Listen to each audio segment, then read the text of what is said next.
అందరికీ మరణాతండి. ఈ రోజు వాక్యము కీర్తనలు 27వ కీర్తన 14వ వచనం చదువుకుందాం. యెహోవా కొరకు కనిపెట్టుకొనుండుము, ధైర్యము తెచ్చుకొని నీ హృదయమును నిబ్బరముగా ఉంచుకొనుమని వాక్యం తెలియజేస్తా ఉంది. అసలు దేవుని కోసం ఎలా కనిపెట్టుకోవాలో దైవజనులు దేవదాసయ్య గారు ఆయన అనుభవపూర్వకంగా తెలియజేస్తున్నారు. అనేక గంటలు దేవుని సన్నిధిలో ఉండి ఆత్మవరాలను దేవుని శక్తిని అనుభవించినటువంటి దైవజనులు అంటూ ఉన్నారు, కనీసం ఒక గంట అయినా మీరును మోకరించి దేవుని కోసం కనిపెట్టండి అని అంటా ఉన్నారు.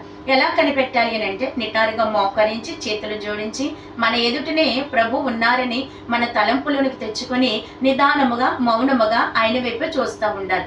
ఇలా చేయటం ద్వారా ఏమిటండి ప్రయోజనం అని అంటే అనేకులు బాప్తీసం పొందుకొని అనేకులు దేవుని అంగీకరించినప్పటికీ ఆత్మీయ లోపాలు అనేక మందిలో కనబడుతున్నాయి కదండి.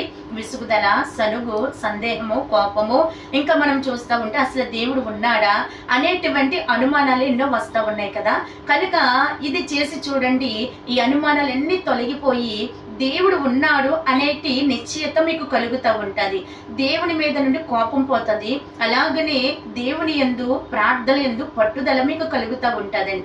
ఎలాగన ఒక రోగికి ఆపరేషన్ చేయాలంటే వైద్యుడు మొదట మత్తు ఇచ్చి తర్వాత ఏం చేస్తారు? వైద్యం చేస్తారు, అంటే లోపం తొలగిస్తారు. కనుక అలాగనే దైవ ధ్యానములో దేవుని కోసం కనిపెట్టుకుంటున్నప్పుడు మన ఆత్మీయ రోగాలన్నీ కూడా ఒకటి ఒకటి ఏమైపోతాయి ఏంటండి, బయటికి తొలగిపోతూ ఉంటాయి.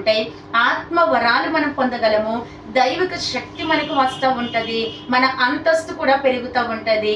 అట్టి ధన్యత ఈ వాక్యం ద్వారా కనిపెట్టే భాగ్యం అందరికీ ప్రభు అనుగ్రహించును గాక. ఆమేన్.